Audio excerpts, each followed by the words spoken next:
Come on in the room. Hello, heroes. Welcome to FinOps in Full Bloom. I'm Thalia, your friendly neighborhood fam. And today we're here with the effervescent Tyler Lynch. Hey, everybody. Okay, I'm going to read a bio because I really adore this person here. They are intellect with deliberate intention, and it's you're a gift. So I'll go through your intellectual and career experiences. But overall, you are a field CTO at IBM supporting HashiCorp portfolio. I see you have a HashiCorp pin right there. Hey HashiCorp. Where they serve as a trusted advisor, powerful statement, to customers providing comprehensive business, technical, organizational guidance. With over 2 decades of experience in healthcare technology and regulatory compliance, they bring deep expertise in designing, implementing compliant systems at scale. Those last few words, I'm gotten. Well, compliance is hard. Hard At stop. scale? At scale. Yeah, before I was at IBM and HashiCorp, I was at AWS, where I was the lead architect for government technologies and education technologies. So both highly regulated industries. And a lot of the experiences we're going to talk about today are going to draw on my experience working for AWS and helping AWS's largest, most strategic customers save cost and optimize their workloads. And that's powerful because compliance doesn't always seem like who wants to be compliant? And then on a scale, like, I mean, it's just everyone in the room settle down and getting that kind of order. In order to get that optimization, I'm guessing that it took some innovation in there. Always. So it's easy to do what's easy to do, right? And when I start to look at a workload or a business, we have these foundational principles we need to adhere to. So today we're here to talk about financial operations or FinOps, and that's really important culturally. It's foundational. Then we typically have security compliance. That's also foundational. Then we have the other things, right? And those two, I don't think any workload can get deployed today without considerations of FinOps and regulatory burdens and regulatory needs. Absolute facts. Then through that, you have these transformation stories that happen. And I have to capture this. Okay, neighbors, listen. Tyler has given a bit of a bio, like whenever I have guest intake, I do it. And to be able to have the amount of excellence to say that you regularly have cost savings from 5 to 28%. I mean, that's up to over a quarter of savings for an invoice or a bottom line. Regularly. That's potent. How do you develop a strategy to even be able to know that you can wake up to save someone's money?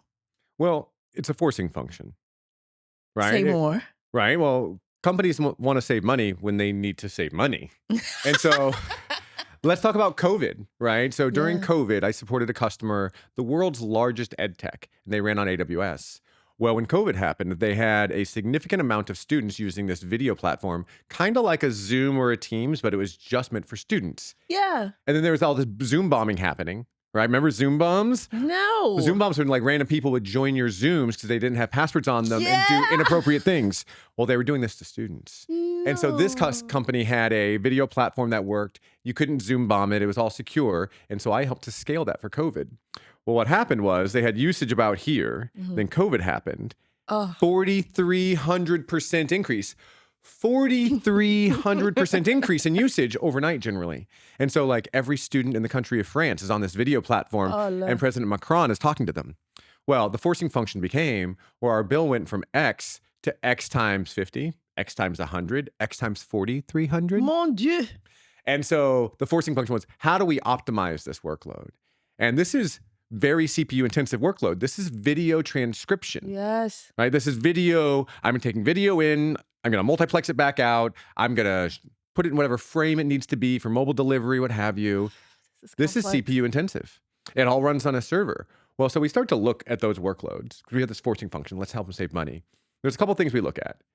CPU, storage, which is something we're going to talk about a little bit later, and data transfer. Well, the bytes going out the door, high def video is high def video with high def audio. Yeah. There's not much I can do about that. I'm not going to write a new protocol for compression. We're going to use industry standard protocols. That one's off the table. Fair. Storage. Well, these are MP4 files. We could put them in some other format, but generally you want them in MP4. Not much I can do with that. Done. The last thing I have to optimize is CPU. All right, so how are we going to optimize the CPU of these video serving platforms that is real-time video with like 50 students in a course? Necessary right? resources running here. And so what we did is we looked at different ways that we could optimize their existing software, and we ended up coming up with a way to use AWS spot pools. Spot pools are unused capacity. You have on-demand, you have reserved, and you have spot on AWS. Yes. Spot pools allow you to put a workload on it, and if it is requested by another customer or even you, it gets reaped and it gets delivered to them. You get about a 2-minute termination. Okay. Well, 2 minutes is not a long time when I have 50 video streams coming into a server to move all those video streams off the server. But AWS released this capability called capacity rebalance notification, and it gave you a notification when you were at risk for reaping or so that's a little earlier. Up to 10 minutes advance notice. And I said, well, up to 10 minutes, I can start shifting things around. I can move it to a new server. I can just redo all this. And so we implemented Spot. We actually published an AWS case study on this one. You can go find it. We saved them 28% on this workload by implementing Spot. We also did some other things. We did some AMD processors versus Intel processors, and that saved like 5%. But the real savings was taking a workload that we thought you could not shift to new servers in real time, and we could. Now, there was a frame drop, but students in a course, they don't notice a quick frame drop and repick up. It was sub-second. Oh, I love that. You missed maybe one word. But what we were able to do is we made a business decision that a very ephemeral blip in your audio and video that would be less than one spoken word would be an acceptable tolerance if we were saving the money and shifting the workload. Are we taking notes, heroes? Because this is a lot of knowledge dropped. First, AWS released, what is this service again? It's called Capacity Rebalance Notification for Spot. Capacity Rebalancing Notification. Just saying it again in case you're taking notes. Also, the spot pools. Spot pools, but really what I was looking at, I think is more important, is making business decisions based on availability and risk tolerance. So oftentimes I have customers that have, let's say, HA requirements. They need to have high availability requirements, and I'll even go so far as to be extreme availability requirements. So like banks, credit card processors, they need to run in multiple regions. They need 5 nines of availability. Yes. I have customers say I need 9 nines or 5 nines, and I'm like, well, why? What's the value add? Why? What's the goal? And oftentimes I'll say, go pull your contracts.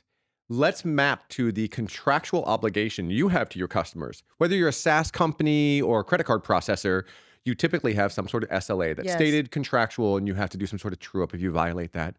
Well, if you're only guaranteeing 4 nines to your customers, why am I architecting for 5 nines or more? Or 9. What are we doing? Every 9 costs more money, right? Yes. And so right-sizing availability, and especially extreme availability to match your contractual obligations, I can save you significant money, and I have saved people This is revolutionary. This is so fresh because usually this idea starts at where you started, that foundational basic, right-sizing. But you went into the security room. Like we're saving money, where are we going? They're not stopping over at right sizing, just checking on you, you're good. Let's go to security and ask about what are SLAs. Let's go to the contract team and ask about this and then understand what the compliances are. How did you get to that point? I help customers right-size their workload and right-size their spend, period. And that spend comes in many things. That is the people operating. Yes. That is contractual liability, that is business liability, professional liability. There's even like your corporate brand reliability and the way you're viewed. These all factor into a total cost of ownership and bringing to market. When I look at that and I start working backwards, where do we need to save money? How much money do you want to save? 10%. Let's just say it's 10%. Okay, well, how do we do that? We can start aligning to your intended business outcomes of availability, reliability. If you can contractually guarantee that, let's meet that, but you have no obligation to go above that. Would it be nice? Yes. Is it fun? Is it these fun thought experiments about that level of availability? Absolutely. Do most people need it? And then you have a winning story. Actually, you had another one. I have 3 words, okay? Just listen. 96% cost reduction. Well, so this is when we start to move beyond what I would call FinOps 101. Which is right-sizing your instances, right-sizing your load balancer, right-sizing your read capacity units on Dynamo. This moves into the engineering of software engineering. Are you here for it. choosing the right technology for the outcome you need to achieve? So at AWS, this is a customer, and they had professional services teams that had built, essentially, it's a data transformation from Amazon Redshift Okay. into DynamoDB, Okay. billions and billions of records, and they need to be updated with change data capture. They want this one-way migration to have essentially a runtime version of it in DynamoDB, and they want everything synced there from a data warehouse. Is this a full migration, or are they keeping it as a It's backup? no, the warehouse will always be there, always going to serve the data warehouse needs, but it needs to have its data replicated out to a read-friendly, accessible version. And they built this all serverless. And so the idea was, well, if we build this serverless, it's going to be cost effective. Well, that is true to a point. Here's the twist. There's clearly a point where serverless is not the most performant and the most cost effective. And so the customer wanted it to work in this Lambda environment, the serverless environment they had built. And so when we analyzed this, and what I did is I sat down and I had them walk me through their code. The very start of a process kicks off to go select data out of your Redshift database and then send that over to DynamoDB. Walk me through everything. As they walked through it, I wrote down pseudocode. Do this, call this, right here. And I basically had an abstract syntax tree of everything that they were doing. And what I did is I looked at that from a time complexity standpoint. So big O notation, time complexity. How often, how many times, what is a loop? How many loops? Loops and loops and loops and loops. They actually had loops and loops and loops, and they had doing weird, like, Python threading inside a Lambda. I don't know why you would do that, but that's what it was doing. And so I looked at this, and they had so many Lambdas that were fanning out, and under any error condition, they started to fail, and there was no retry. There was no pickup. Oh. So this process didn't actually work. No. It got most of the way there, but they can never run it completely successfully again and again and have deterministic runs. And so the first thing I want to solve is, well, let's make sure the software runs. Let's make it work. But once we got it figured out how to make this work, I started looking at how they're like accessing data. They were using Python libraries that were available. It was like Data Fetcher or something from AWS. Well, that library is not performant when you're pulling out 7 billion records. It was really performant at 100 records, but not 1,000, not 10,000, not 1,000,000 records. And so what I did is I sat down and figured out what other drivers or libraries can we use from Python to pull data from Redshift. Let's look at this and let's really optimize the protocol and the way we're pulling the data. Fun fact, it is not pandas. That is not the best way to pull all this data out of Redshift just to transform it and send it on its way. There's a lot of data marshaling. It's very CPU intensive. I am positive. I don't remember what the exact solution was, but we did 4 or 5 of these. We were scientific method. We ran the process with this driver, with this driver, with this driver, and this technology, this technology, this technology. And I ran those 3 times each and kept the medians. And I'm like, okay, well, now I've got the fastest one. Is that the most performant? And can I adjust a CPU or RAM on this map? But the salient point is choosing the right technology. Yes. Because what they had functionally kind of worked, but not all the time. Redoing it in a way that really considered the time complexity of every operations, especially at scale. 7 billion records need to get processed into the system. That matters. That's fresh. So fresh. Time complexity. Because you really are an advocate for sharing knowledge. You know, and when I asked you to come on and I said, what do you want to talk about? And then you share with me, there's a list. And I wrote the list of things that you wanted to share. Because, well, let me finish this one before we go into the next one. No, I want to hear about time complexity. I want you to please, for a moment, just explain it for us all. So time complexity is something they teach in computer science courses. I did not go to college. I dropped out in 7th grade. Unreal. I had to go learn this stuff myself. But well done. You can go to the Imposter's Handbook. It's a book out there that shows you all these computer science things that you would learn in computer science courses, but it teaches them to you in real language that you can understand. And what it came was a guy that worked at Microsoft. We kept hearing about Big O and this and that, and he had no idea what was going on. And he felt like the most uninformed person in the room, surrounded by a bunch of geniuses at Microsoft. So he taught himself this stuff. And then he published a book called The Imposter's Handbook. It's an amazing book. Imposter's Handbook. It's great. Have to get this. So time complexity talks about what is and how do you write down notation that mimics software's operations for any external calls or loops. And we start to understand, well, this is an O1 operation. I'm going to do this thing once and that's it. Or if I put a loop, it's going to be O1 in. I have every item in that loop I've got to go through and process and evaluate. N number of times? N number of times. Well, that becomes when you have a loop inside a loop, which you will see loops inside loops, you start to get this exponential problem, right? We have logarithmic processing. Growth. Which Logarithmic anything equals logarithmic growth of the CPU or whatever you're bound by, whether it be data transfer storage or CPU. Logs. And so, yeah. Sheesh. So really thinking about what is the cost to run this algorithm or this process. I like to do the whole process because I think process engineering is really interesting and that's where we can save a lot of money. Process engineering. Note. So for that one, we ended up saving 96%. But it wasn't just on how do you pull data out of Redshift. It was how do you insert data into DynamoDB. Well, what this customer is doing is they fanned out in parallel computing a bunch of lambdas to insert data into Dynamo. Dynamo has a pricing dimension that is based on read capacity units, write capacity units, and storage. Well, they had to jack up the write capacity units to be able to handle all these lambdas writing data to it. Yes. And that was where a significant amount of cost was going. And I mean hundreds of thousands of dollars. Ouch. Hundreds of thousands of dollars a month in DynamoDB cost to handle this thundering herd of lambdas trying to insert data. I just see antelope with lambda stamped on the side. So here's what we did is I broke the process down. Instead of being I pull data out and I put it back in, so I pull it out with a lambda and I put it in with other lambdas, we decided to pull it out and to throw it into a queue. Implementing admissions control, and Amazon has some really great articles on this one on their Builders Library. If you just Google AWS Builders Library, you will find a set of about 24 blogs to talk about like how do you build software at scale. Gem. One talks about putting the smallest system in control of everything else. And so what we did is we started sucking all this data out. We grouped it together as much as we could fit into a single record on a queue. Okay. Nice. Onto a queue. And then I had one lambda pull from the queue. Well, why? Because I can bring my my write capacity units of Dynamo from this down to this. And then it becomes a math problem. I need 52K per insert or whatever the math was. It might have been 84K per insert. And I need this many things inserted. My average size of an inserted item is 2K. I can do 20 of them at a time in a batch update. Like this becomes a math problem. This is extraordinary. What was awesome about this though is I have one lambda that's grabbing off a queue and inserting into DynamoDB admissions control. So my write capacity units are very, very low. So I'm no longer having failures.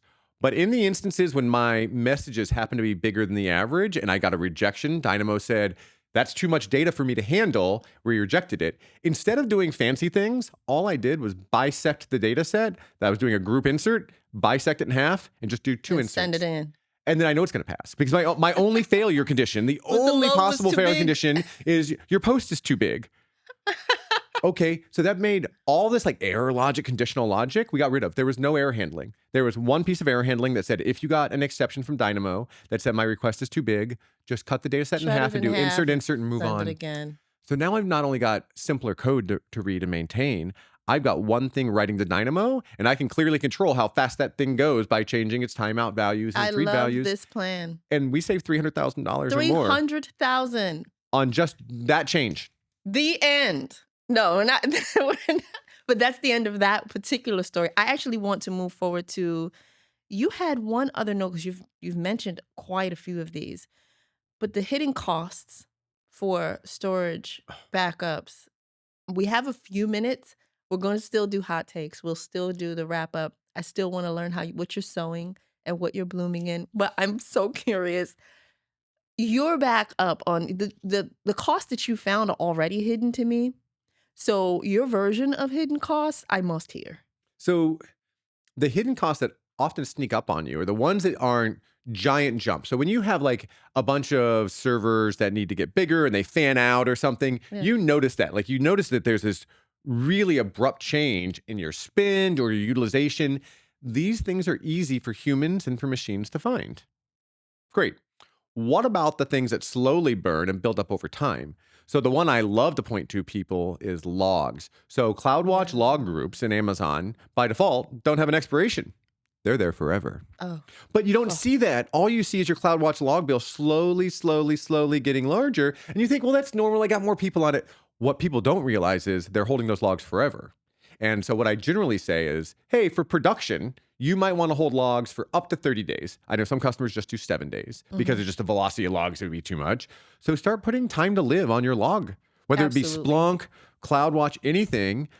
How far do you really need to go back? And if you don't know, go look at your support tickets. Go figure out how often do we actually go back into the logs and look for things. Now, there is security incidents where you need those logs to be lasted for a long time but those are not application logs. Those aren't exception logs. Those are typically like Backup access. retention. Well, they're access logs or other kind of logs. Yes. So I actually divide them. I'm like, for my security logs, we want those available later for retrospective analysis for security incident response. But for application logs, like how realistic is it somebody's going to go back in 3 weeks after an incident happened and go pull the logs in production? Pretty rare. Very rare. Very rare. It's going to be within 7 days, typically, maybe up to 14 days, and they're going to try to replicate it in a lower environment. And even in dev environments, I'm like, well, keep your logs for a day. Maybe keep them 3 days, but you don't need more than that. It's dev, It's right? so true. I mean, I feel like I found some spend in staging. I found spend in development, and I'm just wondering, even compliance checks in development. What are we doing? Like it depends. Oh, I on think I can argue for that one. Really? Yeah. So let's come back to that after storage. So storage, logs, you'd be surprised how much money is spent on storing logs, on hot logs. I'm talking like S3 standard when you're never going to access them. Whoa. At a bare minimum, implement intelligent tiering on Amazon and whatever the analogs are in all the other clouds. But really, you should have well-defined and standard log retention patterns for application logs, exception logs, stack traces, access logs, ALB or routing logs, and then anything on the control pane, those ones should always be logged and be stored for like 7 years because you want to get back and say if a nation state hacked you. But understand what your logging usage is going to be and reduce your cost. Like I have customers that have Tip. Splunk or other things. They're like, it's out of control. I'm like, well, do you have expiration on this stuff? And they're like, oh, well, we don't. I'm like, I mean, data retention policy is key. Like one of the first things that I started to talk about with clients is like, what's your data? What's your backup policy? Sometimes I've had someone who says indefinitely for certain things. 7 years is what I got once, 3 years. But for the most part, to your point, depending upon the log, that's the tip. We need a ding. We need a ding every time you give a tip because there's like a little golden star that's like blinking every single time. Well, let's talk about storage because storage is a hidden cost as well.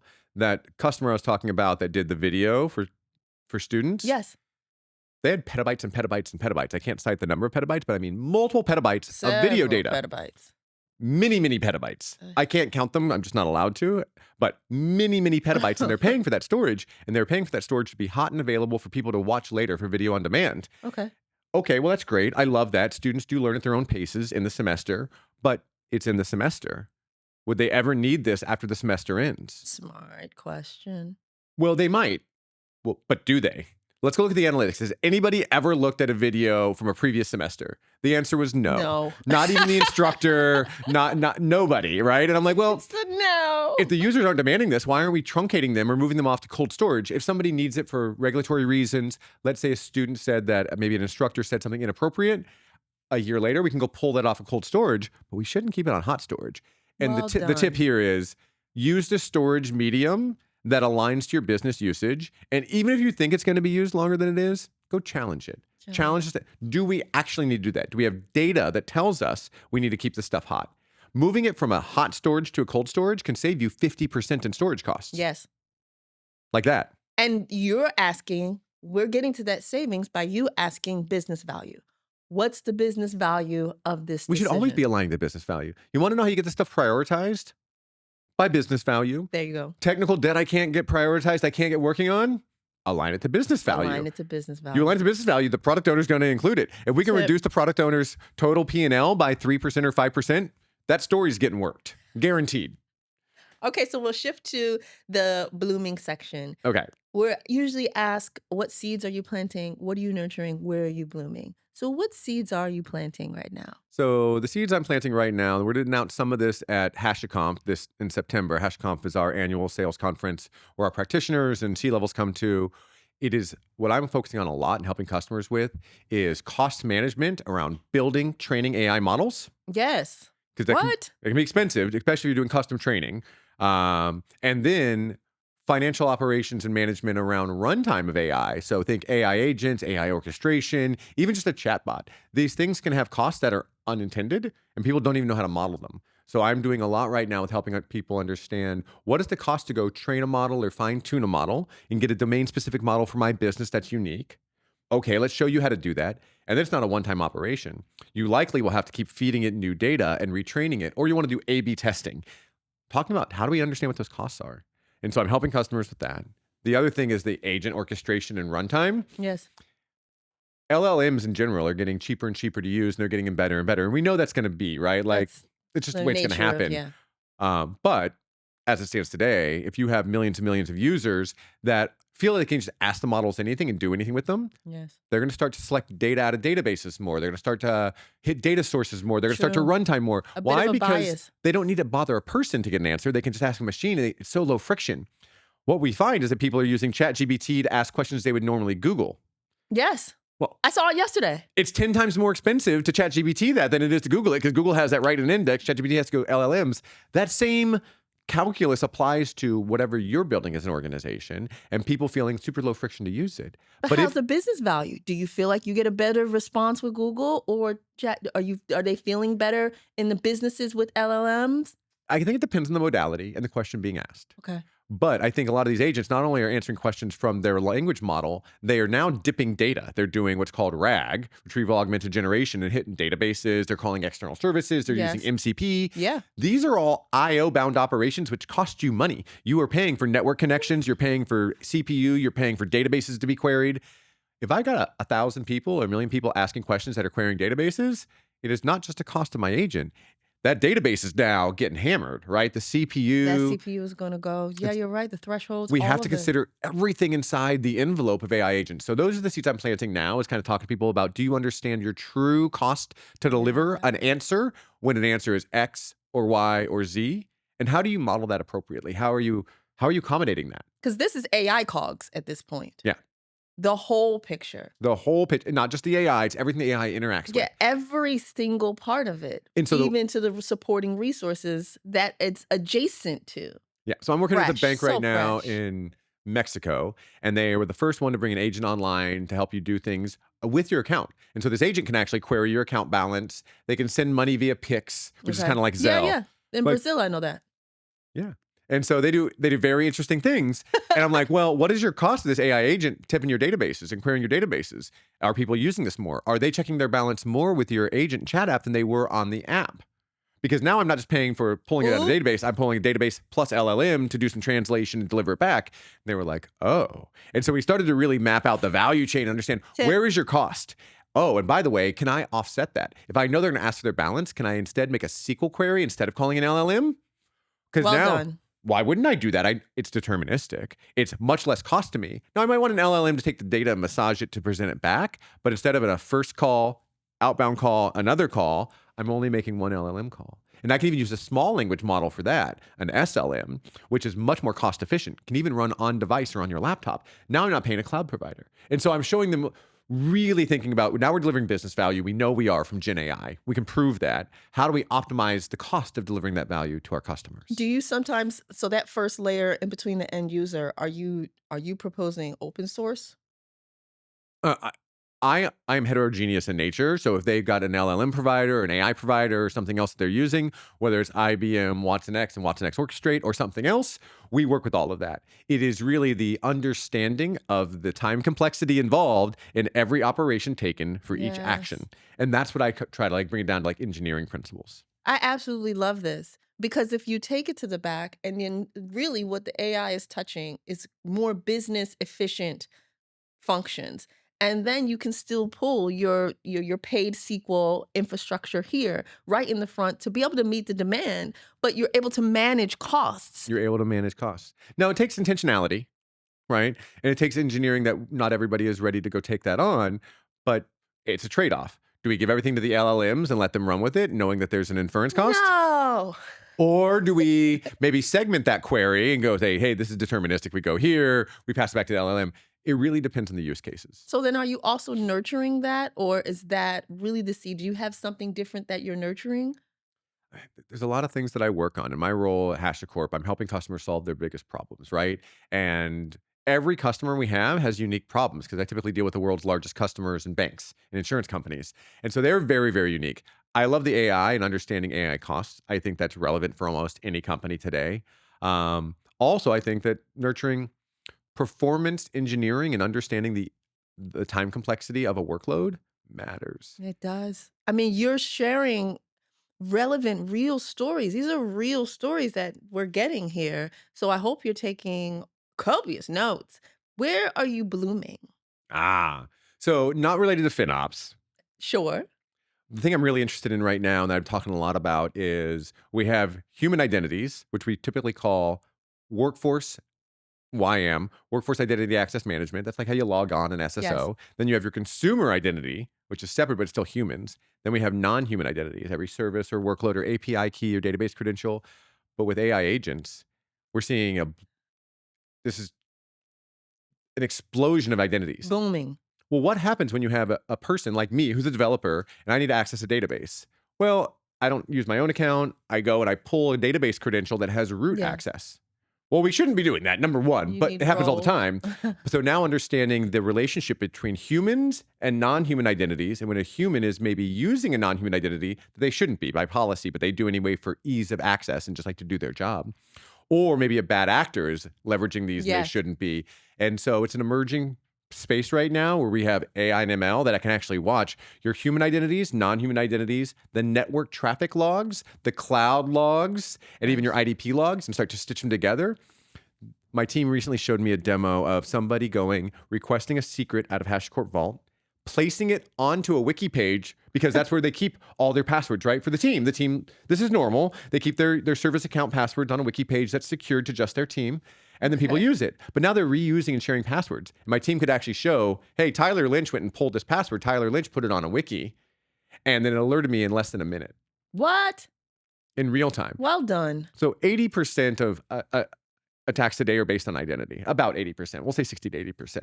Gartner research and other research. That's insane. And so how do we protect this when we have more and more identities everywhere else? So this is an emerging place that I'm really focusing on is to help my customers solve the biggest problem. Now that we have AI agents, these agents are acting on your behalf. They're acting on my behalf.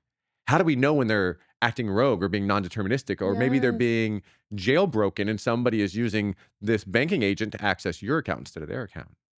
These are the problems I'm trying And to a solve right now. hallucination could also just, a misunderstanding of the request can lead to a lot of different types of Oh, yeah. results. So I love that you're going into this area to shift to the easy breezy section as we wrap. You seem to be getting a lot done. So what's your go-to get it done playlist? So there's a Spotify playlist that I didn't create. It's like progressive deep house, progressive trance and deep house. That is my get it done playlist because there's no audio, there's no vocals, right? And I can just focus.